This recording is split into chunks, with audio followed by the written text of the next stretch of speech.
अगर टाइटन आबदोज समंदर की तह में मौजूद हुई तो उसे बाहर कैसे निकाला जाएगा? अगर ये आबदोज अपनी ताकत के जरिए ऊपर नहीं आ सकती तो प्रोफेसर ग्रेग के मुताबिक इस सूरत हाल में उनके पास ऑप्शंस महदूद हैं। प्रोफेसर का मजीद कहना था कि आबदोज शायद दुरुस्त हाल में मौजूद हो, लेकिन अगर ये 200 मीटर से ज्यादा गहराई में मौजूद है तो बहुत कम मशीनें हैं जो इतनी गहराई में जाने की सलाहियत रखती हैं। प्रोफेसर ग्रेग ने बताया जो मशीनें बहरिया की जंगी आबदोजों को रेस्क्यू करने के लिए बनाई गई थी वो टाइटैनिक की गहराई तक नहीं पहुंच सकती, लेकिन इसके लिए रोबोट्स या ROV का इस्तेमाल किया जा सकता है। डीप एनर्जी की जानिब से एक ROV तो मुतय्यन की गई है, लेकिन ये मालूम नहीं कि समंदर की तह तक जा सकती है या नहीं। ROV सलाहियत की हामिल मशीनें इलाके में पहुंच रही हैं। समंदर से चीजें तलाश करने के माहिर डेविड मैट्रिंस का कहना है कि अगर एक ROV टाइटन की निशानदेही कर लेती है तो उसे सतह तक लाने में मसला नहीं होगा। डेविड मैट्रिंस ने मजीद कहा, ROV के साथ 2 आलात जुड़े हुए होते हैं। टाइटन को अपनी गिरफ्त में लाकर या लिफ्ट लाइन से मुंसलिक करके उसे सतह तक ला सकते हैं।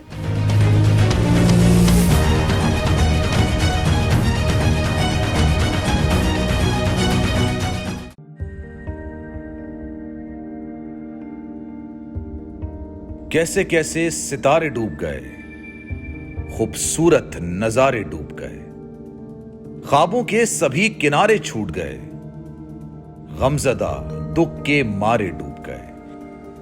कितनी मुश्किल का सामना है यहां, कितने लोगों के प्यारे डूब गए। आओ मिलकर करें मदद सबकी, जिनके सारे सहारे डूब गए।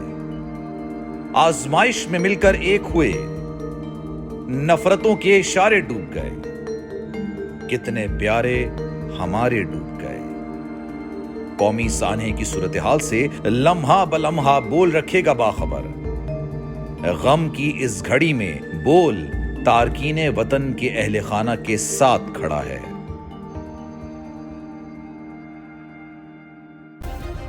सब्सक्राइब करें और बेल दबाएं ताकि कोई खबर रह न जाए।